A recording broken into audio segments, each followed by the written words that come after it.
Penulis tidak pernah membebani siapapun untuk mensawer penulis atau mengeluh tentang beratnya mendapatkan semua itu. Menjawab 7 pertanyaan Gus Rumel, tulisan Kiai Haji Madruddin Usman Al-Bantani tanggal 17 Desember. Link saya sematkan di kolom deskripsi. Gus Rumel bertanya, naskah apa yang diinterpolasi di sana-sini? Tanda tanya. Yang pertama adalah interpolasi yang terjadi pada manuskrip kitab Abnaul Imam fi Misra wa Syam yang ditulis oleh Abul Muammar Yahya bin Muhammad bin Tobatoba, wafat 478 Hijriah. Manuskrip kitab itu ditahqiq dan dicetak oleh Yusuf Jamalul-Lail, seorang Ba'alwi. Lihat bagaimana di halaman 167 dan 169, ia menulis anak-anak Ahmad bin Isa menjadi 4 dengan menambahkan nama Abdullah. Jelas nama Abdullah ini adalah interpolasi. Dari mana mengetahuinya? Tanda tanya. Dari proposisi selanjutnya, yaitu bahwa nama Abdullah ini dikenal juga dengan nama Ubaidillah karena ketawaduannya. Sebagaimana diketahui, narasi bahwa Abdullah mengganti namanya menjadi Ubaidillah karena ketawaduannya adalah narasi yang baru muncul di abad ke-9 Hijriah, yaitu ketika Ali As-Sakron menulisnya dalam kitab Al-Burqatul Musyikoh. Jelas sekali bahwa salah satu dari penyalin atau pentahqiq menginterpolasi naskah asli kitab Abnaul Imam tersebut. Jika Gus Rumel mengatakan bahwa mungkin saja Yusuf Jamalul-Lail mendapatkan manuskrip itu sudah seperti itu dari salinan Muhammad bin Nasr Ibrahim Al-Maqdisi, wafat 1350 Hijriah, sebagai mu'allik dalam kurung penambah catatan. Yang terakhir, sebelum naskah ia dapatkan, betul sekali, penulis belum menuduh Yusuf Jamalul-Lail yang menginterpolasi. Kemungkinan yang menginterpolasi adalah ketiga mu'allik lainnya itu ada. Sebagaimana kemungkinan yang menginterpolasi itu Yusuf Jamalul-Lail sangat besar juga. Tetapi seyogyanya, Yusuf Jamalul-Lail ketika mencetak kitab ini tidak mengatasnamakan Ibnu Tobatoba yang hidup di abad 5 Hijriah sebagai pengarang. Karena sesuai pengakuannya dalam Mukaddimah, bahwa kitab ini sudah ada penambahan di sana-sini oleh para mu'allik. Mungkin Gus Rumel bertanya, apakah penulis punya manuskrip asli kitab Abnaul Imam? Untuk kasus kitab ini tidak perlu sahih manuskrip asli, karena interpolasi itu sudah diakui dalam Mukaddimah. Tetapi masyarakat kita terkadang malas membaca Mukaddimah dan langsung mencari objek yang ingin ia cari.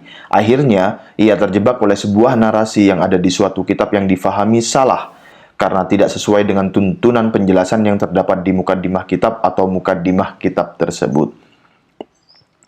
Judul yang sangat besar dalam versi cetak yang mengesankan kitab tersebut karya Ibnu Tobatoba dapat mengecoh pembaca awam yang membaca tanpa pisau analisis. Bahkan, sekelas doktor seperti Pak Fahrur Roji, pengurus PBNU saja mengutip kitab ini dengan menyatakan, ini kitab abad 5 Hijriah. Padahal sebagian isinya adalah tambahan ulama abad ke-14 Hijriah. Maktab Daimi Robitoh Alawiyah saja masih menjadikan kitab ini hujjah ketika menjawab penulis, yang tentu dengan mudah dapat penulis patahkan. Contoh yang kedua adalah interpolasi yang terjadi pada kitab Al-Baha Fitari Hadramaut karya Ibnu Hisan, wafat 818 Hijriah. Bagaimana modusnya? Begini, lihat di halaman 125 terdapat kalimat begini. Pada tahun 652 Hijriah, telah wafat Muhammad bin Ali Alwi, Faqih Muqaddam, di akhir suatu malam dari tahun tersebut. Kalimat ini sepintas mengesankan bahwa kematian Faqih Muqaddam dicatat dalam buku sejarah yang ditulis bukan oleh kalangan Ba'alwi itu. Tetapi jika diperhatikan seksama, di sana ada dua buah angka footnote. Angka pertama setelah dibaca, di footnote-nya berbunyi bahwa naskahnya berlubang. Dalam kurung, artinya kalimat dalam manuskrip itu sebenarnya tidak bisa dibaca. Angka footnote kedua menunjukkan bahwa kalimat dalam versi cetak itu diambil dari kitab Al-Ghuror 960 Hijriah dan Al-Mashra'ur Rawi wafat 1093 Hijriah, abad 10 dan 11 Hijriah, yang keduanya karya Ba'alwi.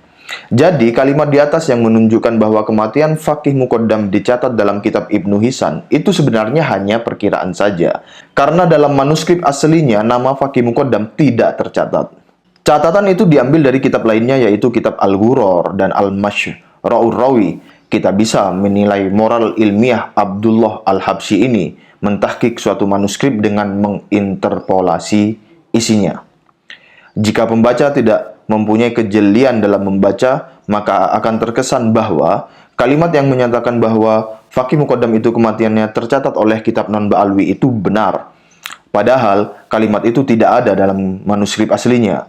Walau interpolasi itu diakui, seharusnya itu cukup ditulis di catatan kaki. Tidak perlu kalimat itu ditulis di dalam kitab yang mengesankan bahwa kalimat itu bagian dari manuskrip aslinya.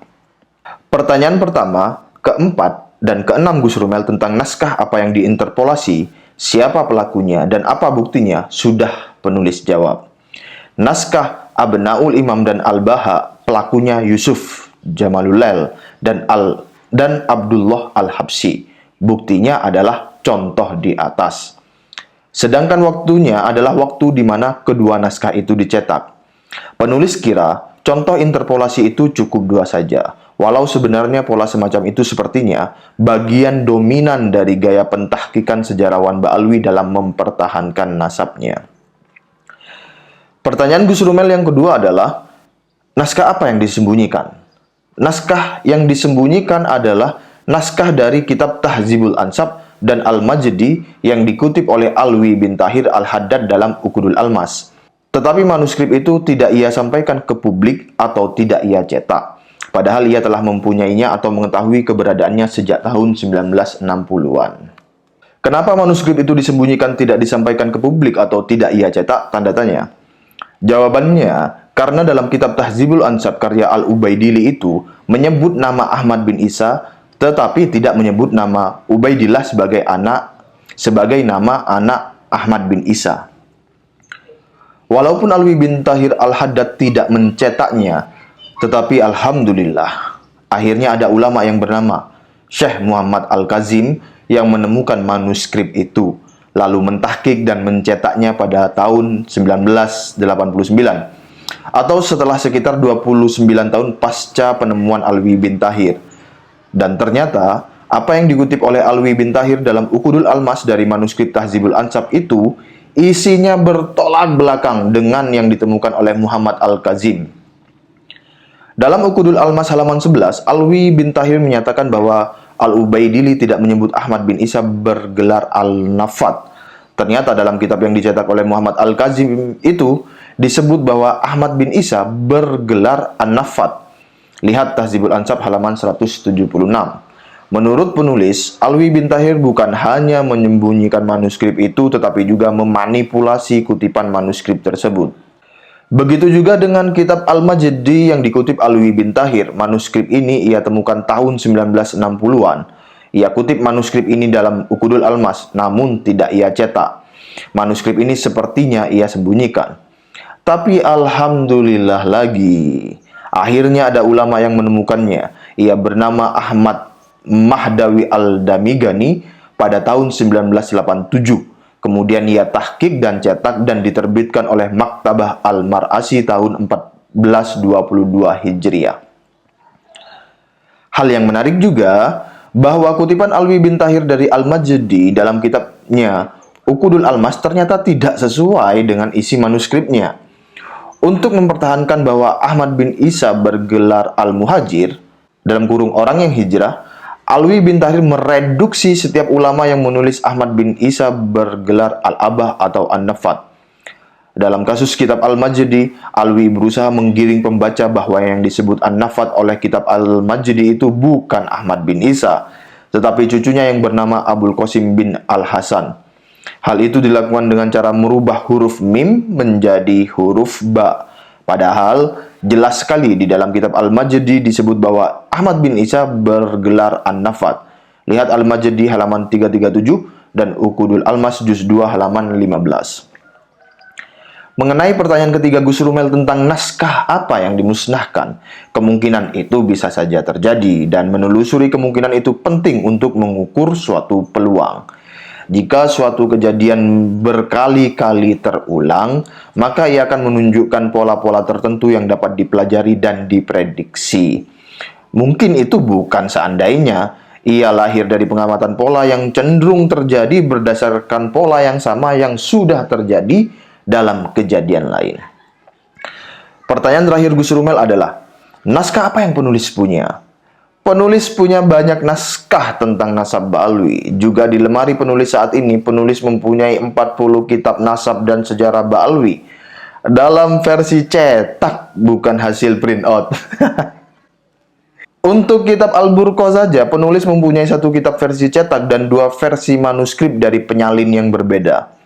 Kendati demikian, penulis tidak pernah membebani siapapun untuk mensawer penulis atau mengeluh tentang beratnya mendapatkan semua itu.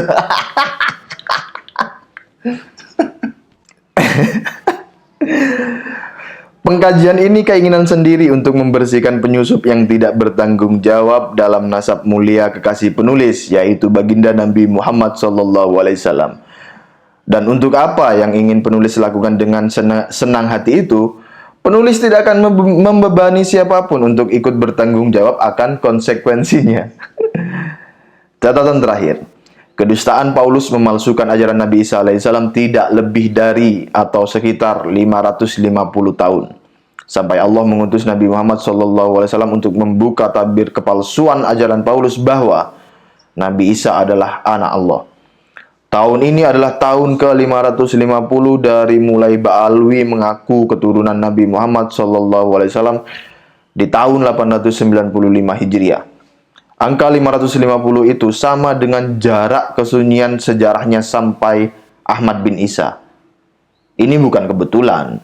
Penulis kira Allah tidak akan memberikan waktu lebih lama untuk Ba'alwi dari waktu yang Allah berikan untuk Paulus. Penulis Kiai Haji Imaduddin Usman Al-Bantani. Terima kasih. Wassalamualaikum warahmatullahi wabarakatuh. Dan saya kira juga bukan sebuah kebetulan NU memasuki abad kedua dengan topik besar fikih peradaban, pengurus yang ada, dan formasi-formasi program-program yang ada. Dan saya kira juga bukan sebuah kebetulan Terah-Terah Mataram dan bangsa Nusantara bermunculan. Saya menduga itulah tanda-tanda dari Allah.